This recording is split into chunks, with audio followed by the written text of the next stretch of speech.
নমস্কার বন্ধুরা, আপনাদের প্রত্যেকে স্বাগত জানাই আমার ইউটিউব চ্যানেলে। তো এটা হচ্ছে CN04/2026 RRB JE and depot material. এদের জন্য ফুল নোটিফিকেশান কালকে বেরিয়ে গেছে, আপনারা দেখতে পাবেন।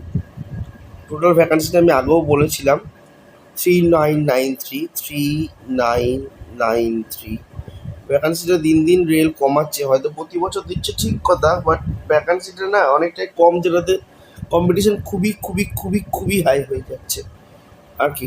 যাই হোক, সেটা কথা না। তো আপনি 25 তারিখ থেকে, এটা 25 তারিখের নিউজ ছিল জুলাই। তো অনগোয়িং অ্যাপ্লিকেশান 14 তারিখ থেকে, ক্লোজিং ডেট 13ই সেপ্টেম্বর এবং লাস্ট ডেট 15ই সেপ্টেম্বরের মধ্যে। ফর্ম ফিল আপের লাস্ট ডেট। মডিফিকেশান 16 থেকে 25-এর মধ্যে দেবে, এই জিনিসগুলো বলা আছে। এবং এটা লেভেল 6-এর আপনাদের টোটাল ভ্যাকান্সি, প্রপোজড ভ্যাকান্সি যেটা লেখা আছে। বাকি ক্রাইটেরিয়া তো আপনারা জানেন। আমি একটু নিচের দিকে চলে যাই।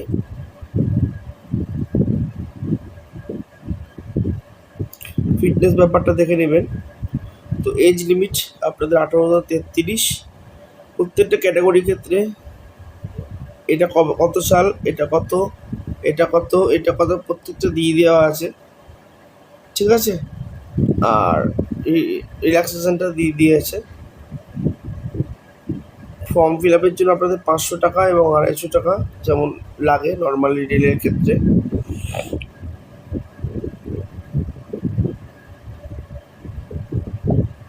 এছাড়াও ওই ওবিসি হতে গেলে আপনার যতটা বড় জায়গা লাগবে না, সেই জিনিসগুলো লেখা আছে। আচ্ছা, এখানে দেখে নিন, এখানে লেখা আছে candidate claiming the reservation of OBC must obvious OBC NCL certificate prescribe format issued on or after 1 April 2026, মানে 1 এপ্রিল 2026 এই ফিনান্সিয়াল ইয়ারের পর আপনাদের যেন করতে হবে। আর but not later than the closing date of online application, মানে 2026-এর এপ্রিলের পর থেকে হবে এবং এই ডেটের ক্লোজিং ডেটের আগে, মানে এখন হচ্ছে আগস্ট, এই যে শিডিউলের মধ্যে আপনাদেরকে করতে হবে। যদি আপনাদের করে না থাকে সেটা আপনাকে দেখাতে হবে। তো বাকি আমি চলে যাই এক্সাম প্যাটার্নের দিকে। আপনারা জানেন ফার্স্টে যে 90 মিনিটসের এক্সাম হয়, যেখানটায় আমাদের ম্যাথামেটিক্স 30টা থাকে, জেনারেল ইন্টেলিজেন্স 25টা থাকে, জেনারেল অ্যাওয়ারনেস 15টা থাকে, আর সায়েন্স 30টা থাকে। তো এর এক্সাম প্যাটার্নটা প্রথমটা দেওয়া আছে, এটা প্রথম স্টেজ। এরপর আপনাদের যারা কোয়ালিফাই করবেন তারা সেকেন্ড স্টেজে যাবেন। সেকেন্ড স্টেজে আপনাদের জেনারেল অ্যাওয়ারনেস 15 থাকবে, ফিজিক্স কেমিস্ট্রি 15 থাকবে, বেসিক কম্পিউটার 10 থাকবে এবং বেসিক এনভায়রনমেন্ট পলিউশনের ক্ষেত্রে থাকবে। আর বাকি টেকনিক্যাল এবিলিটিস বলতে যেটা বোঝা যায়, আপনাদের যে ডিপার্টমেন্ট রয়েছে, যে ডিপার্টমেন্ট আপনি পড়েন, যেমন সিভিলের ক্ষেত্রে সিভিল, মেকানিক্যাল ক্ষেত্রে মেকানিক্যাল, ইলেকট্রিক্যাল ক্ষেত্রে ইলেকট্রিক্যাল, যেমন যেমন রয়েছে, বা কেমিস্ট্রির ক্ষেত্রে যা আছে, সেই জিনিসগুলোতে তাদের টেকনিক্যাল এবিলিটি, মানে তাদের সাবজেক্ট থেকে কোশ্চেন আসবে 100 নাম্বার। টোটাল 150 নম্বরের পরীক্ষা, 2 ঘন্টার পরীক্ষা আছে। তো এই আর কি। বাকি তো জিনিসপত্র আপনারা জানেন, বাকি নতুন কিছু করে আমার বলার নেই, মানে আলাদা করে তো আমার কিছু বলার মতো নেই যে এর মধ্যে এটা আছে, ওর মধ্যে এটা আছে। আমি জোন ওয়াইজ বা ভ্যাকান্সিটা আবার দেখিয়ে দিই। আমরা বেসিক্যালি যেটাতে ফিল আপ করি সেটা হচ্ছে চেন্নাইও মোটামুটি আছে ভ্যাকান্সি। আমরা মোটামুটি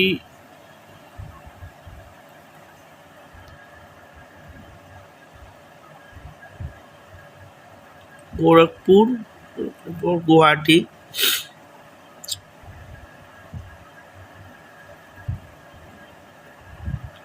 আমাদের গুয়াহাটিতে টোটাল 329টা ভ্যাকান্সি আছে। আপনারা আপনাদের ডিপার্টমেন্ট ওয়াইজ কোন ভ্যাকান্সি কোনটাতে কী আছে সেটা দেখে নেবেন। আর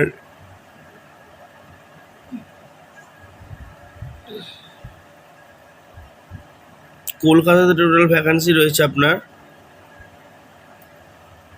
457টা। মালদাতে টোটাল ভ্যাকান্সি রয়েছে আপনার 30টা। এবার আপনারা দেখে নেবেন কোন ডিপার্টমেন্টে আপনারা পড়ছেন এবং কেমন কী রয়েছে, সেটা আপনারা দিতে পারবেন কেমন কী ব্যাপারটা। ভ্যাকান্সিটা অনেকটাই কম আছে, রাঁচির ক্ষেত্রেও রয়েছে, শিলিগুড়ির ক্ষেত্রেও রয়েছে, বাট খুবই খুবই কম রয়েছে। আপনারা আপনাদেরটা দেখে নেবেন, এটাই বলার ছিল। আর নিচের দিকে ফরম্যাটটা দেওয়া থাকবে, এটা SC/SC-দের জন্য আর এটা OBC-দের জন্য ফরম্যাটটা। এই ফরম্যাটটাই আপনাদের করতে হবে, বা আগে যদি কোনো ফরম্যাট থাকে সেটাতে করতে হবে। এবার যেহেতু 1 এপ্রিলের পর, এবার যাদেরই 1 এপ্রিল 2026-এর পর ফিনান্সিয়াল ইয়ারে করা থাকবে তাদের ক্ষেত্রে কিন্তু তারা করতে পারবে। এবার ভবিষ্যতে যে এক্সাম আসবে সেটাতেও তো বলে দেবে না 1 এপ্রিল 2026-এর পর থেকে ক্লোজিং ডেটের আগে অবধি। আপনারা যদি এখন একটা এনসিএল বের করে রাখেন তাহলে আপনারা আগামী দিনের যে পরীক্ষাগুলো আসবে সেক্ষেত্রেও কিন্তু অ্যাপ্লিকেবল হয়ে যাবে। ঠিক আছে, এটাই বলার ছিল। ভিডিওটি যদি পছন্দ হয় লাইক করবেন, চ্যানেল সাবস্ক্রাইব করবেন। পরবর্তী ভিডিওতে আবার দেখা হবে। ধন্যবাদ।